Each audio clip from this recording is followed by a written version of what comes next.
It's April 25th, 1931, and Ferdinand Porsche, inventor and automotive engineer, establishes a company in Stuttgart that will bear his own name. Its exact title will be Ferdinand Porsche, consulting for engines and vehicle design.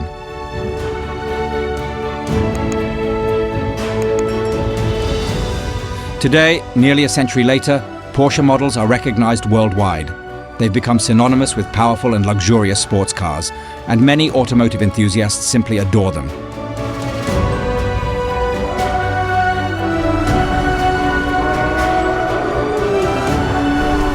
Similarly strong emotions, albeit very mixed, are still evoked by the founder's name. The journey of Ferdinand Porsche, born near Liberec in today's Czech Republic, from humble beginnings, through engineering successes, membership in Hitler's Nazi Party and the SS to establishing a world-famous car manufacturer, created a story that certainly deserves telling.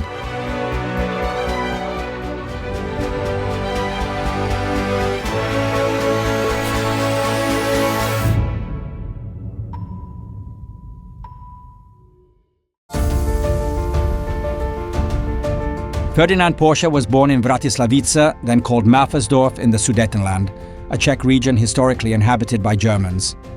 He was the third child of Anna and Anton Porsche. He completed elementary school with below-average results. Father hoped his son would follow in his footsteps and take over the family tinsmith business. But he was mistaken. Ferdinand was far more drawn to what was then a hot novelty: electricity.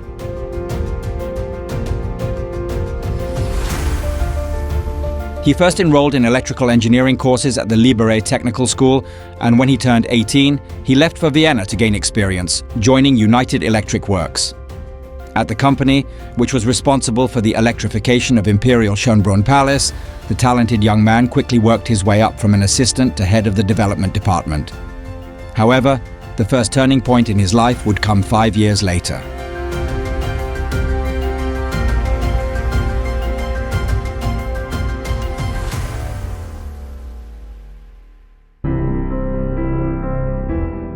In 1898, carriage factory owner Ludwig Lohner ordered an electric motor for an automobile from United Electric Works.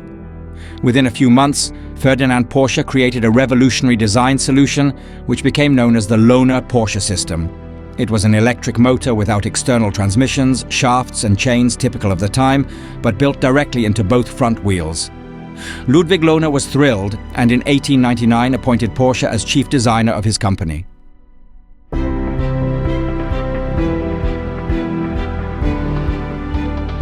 A year later, this duo celebrates another great success. At the World Exhibition in Paris, they attract enormous attention with a car called Lohner Porsche Semper Vivus, now considered the first hybrid automobile. This gasoline-electric powered vehicle also achieves commercial success. Lohner and Porsche develop it into serial production and sell 78 units over 5 years. It will be owned by the likes of German banker Nathan Rothschild and Viennese merchant Julius Meinl.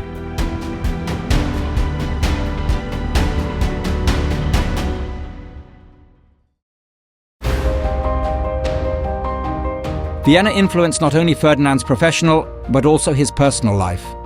It was here that he met Aloysia Johanna Kais, a clerk 3 years his junior, whom he married in 1903. Later they would have 2 children, daughter Louise and son Ferdinand Anton, called Ferry, who would successfully continue his father's work.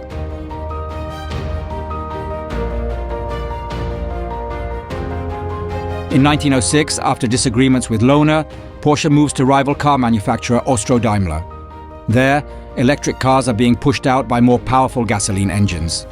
Porsche also reorients himself toward these and is truly successful in their continuous improvement. For example, in 1910, Austro-Daimler workshop cars take the first 3 places in the Prince Henry Automobile Prize, which was the predecessor to the German Grand Prix. Porsche's further efforts were interrupted by World War I. He avoided fighting on the front, but as an engineer, he lived off military contracts. In 1915, for example, he developed a modern heavy artillery transport vehicle for the Austrian military. For his services to the Austrian Empire, Porsche received an honorary doctorate from the Vienna University of Technology and the Officer's Cross of the Order of Emperor Franz Joseph.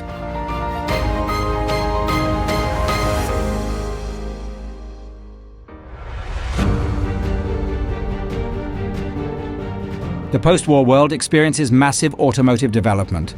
But while most European car manufacturers prefer large luxury sedans at that time, Porsche thinks about something different: a smaller, aerodynamic car. At the suggestion of his friend, Count Alexander Kolorat, an enthusiastic racing driver, he designs a small car called Sasha, with a 4-cylinder engine and, most importantly, a lightweight aluminum body. Although Sasha never reaches serial production, Porsche verifies techniques that will soon make him a living legend. He just needs to wait a little while and endure a few inconveniences.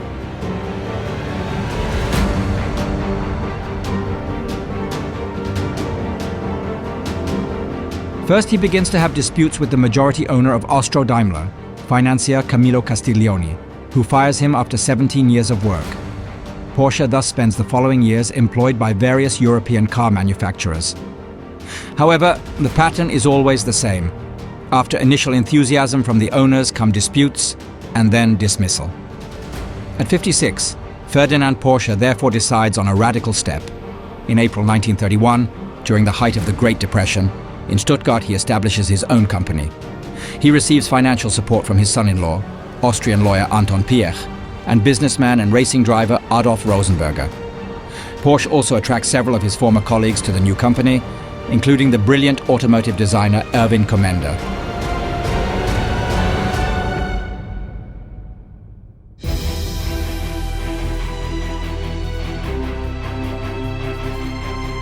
In 1933, the collaboration between Kommender and Porsche brings the first truly visible success. Reich Chancellor Adolf Hitler approves their design for the Volkswagen, the people's car for everyone, which is meant to fulfill Germans' dream of owning a comfortable and affordable means of transportation. The revolutionary automobile, later called the Beetle, is presented to the public by Hitler personally at the opening of the 10th Berlin Motor Show. At that moment, no one yet suspects that one of the most best-selling cars of all time has just seen the light of day.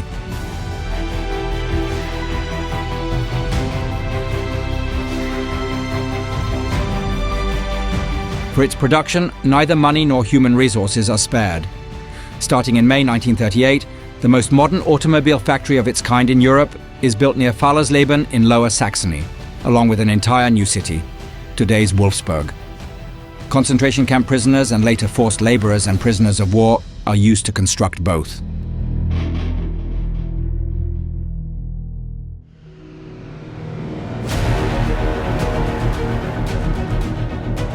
A pound of butter costs 3 marks 20. A pound of Volkswagen only 1 mark 60, proclaims the propaganda in 1938, and people frantically save for the new car. The first owners are supposed to enjoy the rear-wheel drive, air-cooled engine vehicle in 1939, but war disrupts these plans. The brand new factory begins churning out military versions of the car instead of civilian Beetles.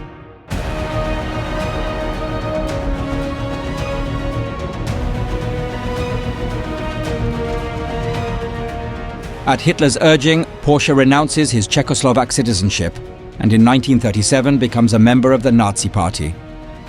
A year later, he loudly supports the annexation of Austria. He is then appointed by Hitler to the Armaments Council and becomes fully involved in the war industry. Under his leadership, the Volkswagen factory begins producing heavy tanks that will be crucial for German war operations. The Panzerjäger Tiger, better known as Ferdinand, after the designer's first name, sees combat deployment.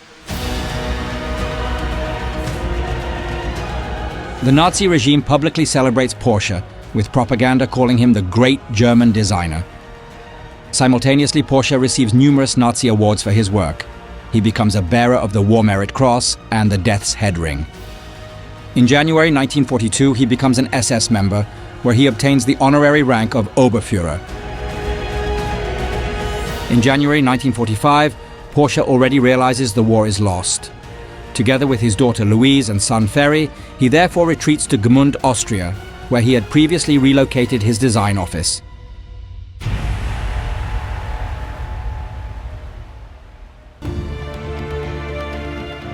When the war is definitively over, Ferdinand Porsche receives an offer to continue manufacturing Volkswagens in France, or to help develop Renaults there.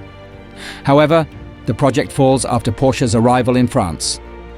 On December 15, 1945, He is arrested by French police and accused of involvement in the deportation of French workers to his factory in Vratislavice and for imprisoning Peugeot executives in a concentration camp. He spends almost 2 years in custody, gaining freedom after paying bail of $60,000. Finally, in September 1948, a French war crimes tribunal acquits him of all charges. Nevertheless, Austrian authorities refused to grant him citizenship due to his Nazi past, so in 1949, the aging designer returns to Stuttgart.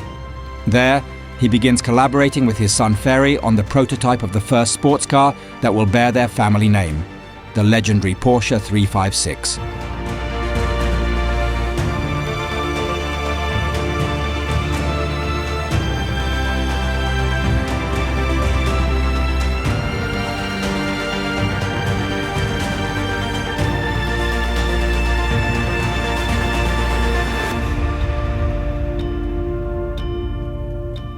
However, the founder did not live to see Porsche's worldwide fame.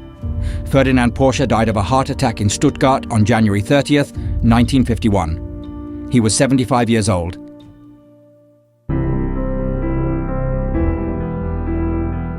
But his legacy lives on. Since then, the Porsche company has introduced a series of iconic models, many designed by Porsche's son Ferry, and which are beautiful just to look at.